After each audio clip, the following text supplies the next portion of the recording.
इस वीडियो में कार्डिंग की पूरी प्रोसेस, पूरी वर्किंग को हम सरल भाषा में समझेंगे। जैसा मैं बोलता हूँ हिंदी भाषा में समझेंगे।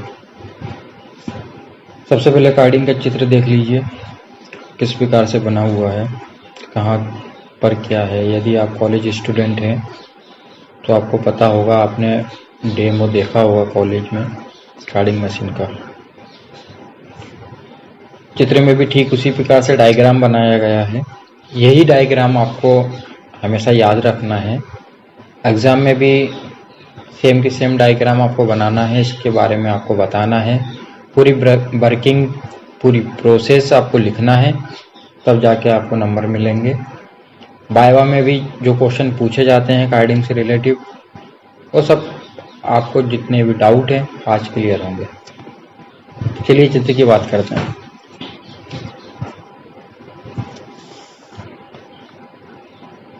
जब हम कॉलेज में पढ़ रहे हैं तो हमारे पास जो भी हम देख रहे हैं, जो प्रैक्टिकल कर रहे हैं डेमो मशीन पे, वो पुराना वर्जन हो गया। वो मशीन पुरानी है। अभी जो इंडस्ट्री में हम देख रहे हैं वो टेक्नोलॉजी इतनी ज़्यादा बढ़ चुकी है कि सब कुछ ऑटोमेटिक हो गया है। पहले सब कुछ मैनुअल था। हमने देखा, हमने पढ़ा किस प्रकार से लेप को उठा के लाया जाता है, वो कार्डिंग मशीन में लगाया जाता है, उसके बाद पूरी प्रोसेस होती है और स्लाइवर बनता है। अभी टेक्नोलॉजी के कारण ऑटोमेटिक जो लेप है वो कार्डिंग मशीन में आता है और मैनुअल कुछ भी प्रोसेस नहीं करनी पड़ती है और हमें स्लाइवर मिलता है। पुराना एक वीडियो है मेरा स्प्रिंग लाइन का, उसमें सारी मशीनों का मैंने वर्णन किया है। वो वीडियो आप जरूर देखना। उसमें कार्डिंग मशीन के बारे में थोड़ा बहुत समझाया गया है। उसका ऑब्जेक्ट क्या है, कार्डिंग मशीन का कैसे वर्क करता है, होती क्या है कार्डिंग मशीन, तो आपको थोड़ा सा बेसिक नॉलेज मिलेगा। आज की वीडियो में भी हम समझेंगे कार्डिंग मशीन के ऑब्जेक्ट क्या हैं, कैसे काम करता है। तो आइए समय ना गवाते हुए देखें और वीडियो को स्किप ना करें, क्योंकि सब दूर वीडियो के हर एक पल में, एक एक क्षण में, एक एक समय में आपको जानकारी तो टेक्सटाइल से रिलेटिव भी मिलना है और महत्वपूर्ण मिलना है। इसलिए वीडियो पूरा देखें, लंबा हो सकता है वीडियो। पहले पार्ट्सों के नाम की बात करते हैं। यह हम मेन पार्ट्स के नाम पढ़ते हैं। पहले तो देखिए चित्र, टैगरिन लिखा हुआ है, इसको लिक्रिन बोलते हैं ना। टैगरिन भी बोलते हैं, लिक्रिन भी बोलते हैं, एक ही बात है। लिक्रिन है, लिक्रिन के बाद सिलेंडर है, सिलेंडर के बाद डोफर है, ठीक है। उसके बाद केन लगी हुई है, स्लाइवर अंदर जा रहा है केन में। तो जो लिक्रिन है ये एंटी क्लॉकवाइज घूमता है, तो सिलेंडर क्लॉकवाइज घूमता है, तो डोफर एंटी क्लॉकवाइज घूमता है। हमेशा आप ध्यान रखिएगा कार्डिंग मशीन में जो भी रोलर हैं, भले वो लिक्रिन हो, भले वो सिलेंडर हो, भले वो डोफर हो, ये एक दूसरे के हमेशा अपोजिट दिशा में ही घूमेंगे। अपोजिट दिशा में इसलिए घूमेंगे क्योंकि इनको मटेरियल को आगे बढ़ाना है। लेकिन अगर एंटी क्लॉकवाइज घूम के मटेरियल में प्रोसेस करेगा तो सिलेंडर यदि क्लॉकवाइज घूमेगा तभी वो मटेरियल को ले सकता है अपने ओर, तभी वो मटेरियल को आगे बढ़ा सकता है। इसलिए जब आपको रोलर एक दूसरे के अपोजिट घूमते दिखें तो आप समझिएगा कि प्रोसेस किस प्रकार से होगी। चित्र के माध्यम से हम नाम को समझेंगे। देखिए लिखा है fibre input, feed roller, combing bar, adjustable control knife, trace box और हमारा लिक्रिन टेकर इन। तो ये सिंपल सी बात है। फाइबर इनपुट है, इसका मतलब यह है कि मटेरियल आ रहा है ब्लू रूम से। फीड रोलर का काम है मटेरियल को आगे बढ़ाना, लिक्विड को देना। अब फीड रोलर को और अच्छे से समझना चाहते हो तो ऐसा समझ सकते हो कि सिलेंडर के लिए लिक्विड जो काम करेगा वो फीड रोलर का काम करेगा क्योंकि मटेरियल दे रहा है। डोफर के लिए सिलेंडर जो काम करेगा फीड रोलर का काम करेगा क्योंकि डोफर को सिलेंडर मटेरियल दे रहा है। ठीक इसी प्रकार जो फीड रोलर का काम है वो आगे जो प्रोसेस के लिए प्रक्रिया होना है वो देता है मटेरियल को। कॉम्बिंग बार, कॉम्ब जो शब्द है उसका हिंदी अर्थ होता है कंघी करना, कॉम्बिंग कंघी करना। तो इसका सीधा फंडा है, आप इसको इस प्रकार से समझिए कि हमारे बाल एक फाइबर ही है और जो फाइबर है वो हमारे बालों की तरह ही है वैसे। तो यदि हमारे बालों में कुछ लगा हुआ है, डस्ट लगी है, धूल मिट्टी आदि चीज़ें हमारे बालों में है, जब हम कंघी करेंगे तो वो सब कंघी के माध्यम से अलग हो जाएंगे, हमारे बाल नीट क्लीन हो जाएंगे बिल्कुल। तो कॉम्बिंग का जब आपको कॉम्बिंग नाम आए, कॉम्ब का नाम आए, आप समझ जाना कि फाइबर की क्लीनिंग होती है यहाँ पे, बिना देखे कॉम्बिंग नाम से ही समझ जाना। एडजस्टेबल कंट्रोल नाइफ, आपने पढ़ा होगा ग्रिड बार के बारे में। ग्रिड बार का वही काम होता है ना, आप कॉलेज में पढ़ रहे होगे इस समय तो आपने देखा होगा बिलो रूम में भी। ग्रिड बार का वो काम होता है कि हमें कितनी सेटिंग रखना है कि मटेरियल जब आगे जाए तो नीचे डस्ट गिर सके और कितनी गिराना है।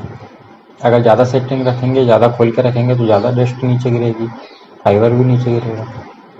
कम रखेंगे तो कम गिरेगी। तो मटेरियल के हिसाब से हम सेटिंग को एडजस्ट करते हैं कि भाई कितना मटेरियल को बेस्ट मटेरियल नीचे गिराना। अगर मटेरियल में बेस्ट परसेंटेज ज़्यादा है तो इसका मतलब ये है कि ज़्यादा बेस्ट है उसमें। मिक्सिंग के टाइम हमने अच्छा कॉटन लेके रखा है तो उसका यही मतलब है कि इसमें डस्ट वगैरह ज़्यादा निकलेगा नहीं, वेस्ट ज़्यादा निकलेगा नहीं। ठीक है ना, ग्रिड बार का काम। और ये लिखा है एडजस्टेबल कंट्रोल नाइफ, नाइफ का मतलब चाकू होता है, तो इसका ये मतलब नहीं कि चाकू लगे हुए हैं वहाँ पे, है ना, लेकिन आकार उसी प्रकार से रहेगा, चाकू टाइप से, इसलिए उसका नाम इस प्रकार से दिया रहा है। आगे की ओर बढ़े, सिलेंडर के लिकरिंग के बाद लगा है सिलेंडर।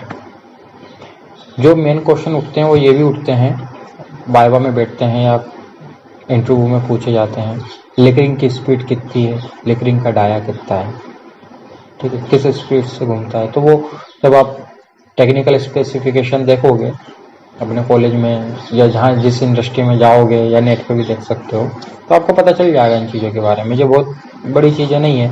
अब अपने जैसे कि आप इंटरव्यू में बैठोगे तो आपके जो डेमो है, कार्डिंग का डेमो है आपके लैब में, उसके बारे में पूछेंगे कि उस लिकरिंग की स्पीड कितनी है। आप ट्रेनिंग में गए थे तो वहाँ लिकरिंग की स्पीड कितनी थी, तो 900 के समथिंग, 1200 के समथिंग ऐसा कुछ होता है। डाया पूछेंगे, डाया बता देना। मानो ये तो टेक्निकल मालूम ही होना चाहिए हमें, जैसे सिलेंडर का डाया कितना होता है, सिलेंडर की स्पीड क्या होती है, डोफर का डाया, डोफर की स्पीड, ये मालूम होना चाहिए। अब लिकरिंग से मटेरियल गया सिलेंडर में, ठीक है। अब जब सिलेंडर मटेरियल को लेता है तो सिलेंडर की स्पीड लिकरिंग से कम है, सिलेंडर धीरे घूम रहा है और सिलेंडर के ऊपर लगी है फ्लैट, फ्लैट और ज़्यादा धीरे घूम रही, बहुत ज़्यादा। आप मान के चलो कि 1 मिनट में 1 से 1.5 इंच सरकती है, इतनी धीरे घूम रही है। अब जो भी है कार्डिंग मशीन में जो कुछ, वो सब कुछ यही है फ्लैट और सिलेंडर के बीच। जो भी प्रोसेस होती है कार्डिंग मशीन में वो सिलेंडर और फ्लैट के बीच ही होती है। और फ्लैट और सिलेंडर के बीच जो प्रोसेस होती है उसको टेक्निकल हम हील एंड टॉय अरेंजमेंट बोलते हैं। हील एंड टॉय अरेंजमेंट, इस चीज़ का विशेष ध्यान रखना। कभी कभी पूछा जाता है, एग्जाम में भी पूछा जाता है, वाइवा में, इंटरव्यू में, कि भाई हील एंड टॉय अरेंजमेंट के बारे में क्या जानते हो। ये थोड़ा डीपली होता है, तब हम उनको समझाना पड़ता है। तो आप अगर चित्र देखेंगे डायग्राम देखेंगे तो आपको एक चीज़ समझ में आएगी कि ये देखो सिलेंडर है, ऊपर फिलेट है। फिलेट और सिलेंडर की डायरेक्शन भी एक ही दिशा में घूम रही है क्लॉकवाइज, लेकिन बायर पॉइंट देखिए आप, बायर पॉइंट सिलेंडर के अगर इस दिशा में है तो इसकी विपरीत दिशा में फिलेट के बायर पॉइंट है। ठीक है ना, चित्र में आपको दिखेगा बायर पॉइंट मैंने लिख के रखा है। अब आप ये सोचिए कि फिलेट और सिलेंडर के वायर पॉइंट के बीच से कॉटन मटेरियल जब निकलेगा तो स्पीड तो काफ़ी धीरे है, मतलब फिलेट तो बिल्कुल धीरे धीरे सरक रही है और फिलेट से तेज सिलेंडर घूम रहा है थोड़ा। तो सिलेंडर क्या करता है, सिलेंडर के वायर पॉइंट क्या करते हैं, जो फाइबर है उनको होल्ड करता है, पकड़ के रखता है। तो आप सोचेंगे कि कैसे करता होगा, कैसे पकड़ता होगा। तो सिलेंडर छोटा तो होता नहीं है, बहुत बड़ा होता है, होता होगा 9-10 मीटर का देखो तो अब जितनी उसकी लंबाई है सिलेंडर की, अब बहुत सारे वायर पॉइंट लगे हैं, बहुत हजारों से लगे हैं। 1 इंच में ये पूछा भी जाता है क्वेश्चन कि 1 इंच में कितने वायर पॉइंट्स होते हैं सिलेंडर में, तो ये भी आप पता कीजिएगा। तो बहुत सारे वायर पॉइंट लगे हुए होते हैं। अब ये वायर पॉइंट क्या करते हैं, एक एक, अब देखो यहाँ पे क्या है, लिकरिंग के बाद जो भी प्रोसेस हो रही है वो बहुत स्लो हो रही है, बहुत स्लो होगी, तभी तो इंडिविजुअल प्रोसेस होती है फाइबर की, जो हमारा मेन ऑब्जेक्ट है, तभी तो नेप्स को रिमूव किया जा सकता है। इसलिए ये प्रोसेस जहाँ पे धीरे होती है और जो भी कुछ है वो यही है समझने का। अब आप समझिए कि सिलेंडर घूम रहा है थोड़ा सा तेज, ठीक है, और उसके ऊपर धीरे धीरे प्लेट घूम रही है। ठीक है, बाय पॉइंट देखे जाएं तो एक दूसरे के अपोजिट है। ठीक है, अब सिलेंडर के वायर पॉइंट ने फाइबर को होल्ड करके रखा है, पकड़ के रखा है। ठीक है, और बार बार फिलेट के वायर पॉइंट से टच हो के फाइबर घूम रहा है सिलेंडर के ऊपर। ठीक है, अब आप इसको ऐसा समझिए कि आपके बाल सीधे हैं, नहाने के बाद जैसे सीधे हो जाते हैं बाल, ऐसे हैं। ठीक है, आपने कंघा लिया, अब आज सर पे जो बाल हैं आपके, वो मान लो फ्लैट, जो यहाँ पे फ्लैट है वो बहुत धीरे धीरे घूम रहा है ना, धीरे धीरे गति कर रहे हैं, 1 इंच फिर 1 इंच ऐसे। तो अपन मान लेते हैं, अपने सर को स्थिर मान लेते हैं। ठीक है, सर के बाल हमारे फाइबर हो गए, हमारे हाथ में कंघा, कंघा को मान लो सिलेंडर के वायर पॉइंट। ठीक है, अब हमारे बाल नहाने के बाद होते हैं सीधे, हमारी आंखों की तरफ आते हैं, नीचे की तरफ, और हम कंघे को आंखों से पीछे की ओर ले जाते हैं, सर से पीछे की ओर ले जाते हैं। ठीक है, अपोजिट डायरेक्शन में। ठीक है, हील एंड टॉय अरेंजमेंट में यही होता है। ठीक है, हमारे बाल भी होल्ड हैं, वायर पॉइंट भी फाइबर को होल्ड करके रखता है। ठीक है, अब जब हम कंघे को बालों में पीछे की ओर ले जाएंगे तो हमारा सर भी हल्की सी पीछे की ओर होता है।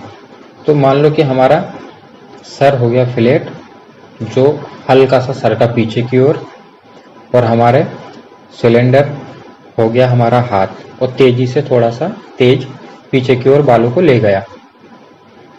अब आप ऐसा समझिए कि बालों में यदि कोई गुच्छा था, बाल में यदि कोई गांठ बंधी हुई थी, तो वो बालों के माध्यम से अलग हो जाएगी या टूट के हम दूर कर देंगे।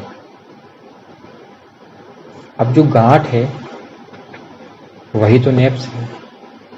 नेप्स को हम बोलते हैं बंच ऑफ फाइबर, फाइबर का गुच्छा। तो होता है ना, बालों का गुच्छा बन जाता है, बालों में गांठें बन जाती है, बाल उलझ जाते हैं। फाइबर भी सेम यही होता है कार्डिंग मशीन में। बिलोरूम से बीटिंग के बाद नेप्स बढ़ जाते हैं फाइबर में, कार्डिंग मशीन में जब आते हैं तो फिलेट होल्ड करता है, सिलेंडर घूमता रहता है। ठीक है, जो हम कंगा और हमारे सर के बीच जो प्रोसेस होती है बालों में, वही process heel and toy arrangement में फाइबर के साथ होती है। क्लियर है? ये प्रोसेस हुई। अब आप देखिएगा कार्डिंग का ऑब्जेक्ट, वो जो मैंने उदाहरण दिया, वो ऑब्जेक्ट को वो उदाहरण में आप बिठाल के देखिए, आपको पूरा कार्डिंग क्लियर समझ में आ जाएगा, जो भी मैं प्रोसेस समझाने की कोशिश कर रहा हूँ कि इंडिविजुअल प्रोसेस कैसे हो रही है, फाइबर को क्लीन कैसे कर रहा होगा, फाइबर को स्ट्रेट कैसे कर रहा होगा, नेप्स कैसे रिमूव हो रहे होंगे। नेप्स कुछ नहीं है, बंच ऑफ फाइबर, फाइबर का गुच्छा या बालों का गुच्छा समझ लो आप, और कुछ नहीं है। ठीक है, हील एंड टॉय अरेंजमेंट जब भी आपके से कोई पूछे तो आप यही समझ लेना कि हमारे सर और हमारे कंगे के बीच की process heel and toy arrangement है। अब सिलेंडर के बाद मटेरियल आया डोफर में। डोफर घूम रहा है सिलेंडर से भी धीरे। ठीक है, अब क्योंकि अब तो पूरा प्रोसेस हो चुका है, अब सिलेंडर अपना धीरे धीरे घूम घाम के केन में पहुंचाएगा स्लाइवर को। तो जब सिलेंडर से डोफर में मटेरियल आता है तो उस मटेरियल को कहते हैं वेब, WEB, वेब। वेब मतलब बादल के आकार का। ठीक है, बादल हम देखेंगे जब तो कैसा दिखता है, थोड़ा सा वाइट वाइट और फैला फैला सा दिखता है ना। ठीक है, ऐसा वो मटेरियल दिखता है हमारे कॉटन का सिलेंडर डोफर के बीच में। उसके बाद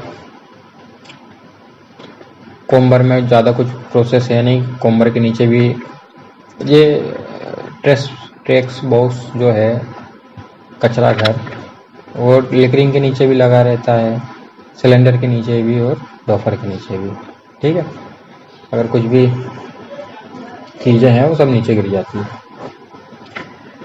इसके बाद डोफर में मटेरियल आता है, मटेरियल डोफर में प्रोसेस होता है और आगे बढ़ता है ट्रम्पेट में।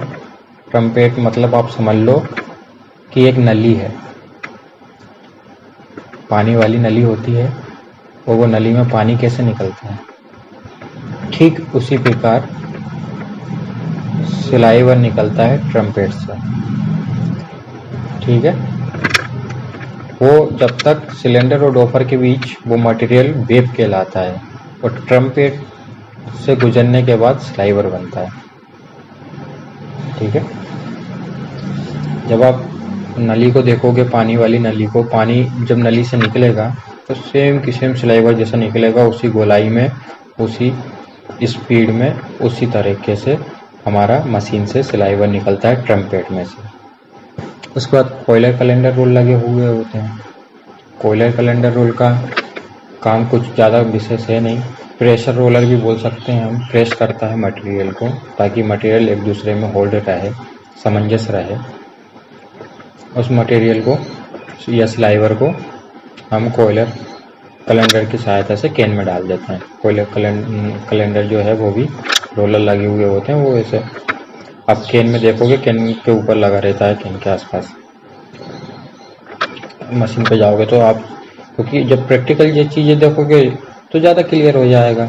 बाकी वीडियो के माध्यम से आप सब कुछ समझ ही गए हो। अब आपके जो टेक्निकल क्वेश्चन है वो सब समझ में आ गए। मेन जो भी क्वेश्चन उठते हैं वो स्लाइवर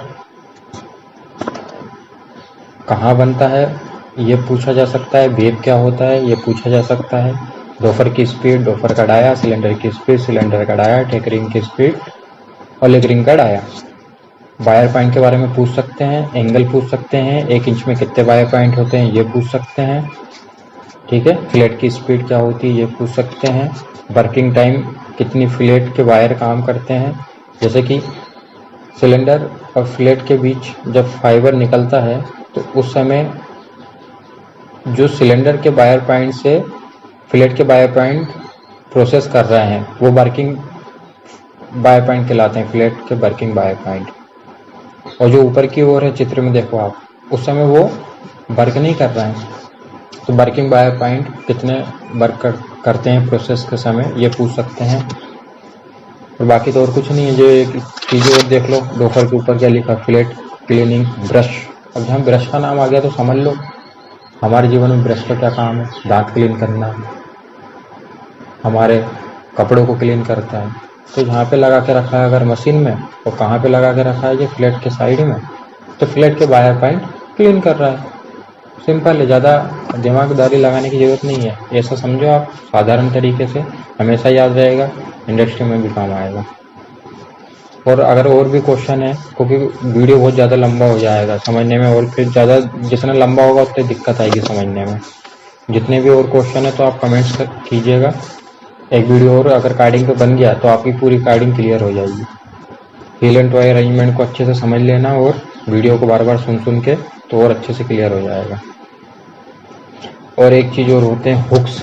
तो हुक्स क्या होते हैं, ये कैसे रिमूव होते हैं, कैसे बनते हैं, इसका भी एक वीडियो बना दूंगा मैं। ये भी कार्डिंग में ही बनते हैं, ठीक है। और नेप्स रिमूव होते हैं। हुक्स कार्डिंग में बनते हैं, नेप्स ब्लू रूम में बनते हैं, और कार्डिंग में रिमूव होते हैं, ठीक है।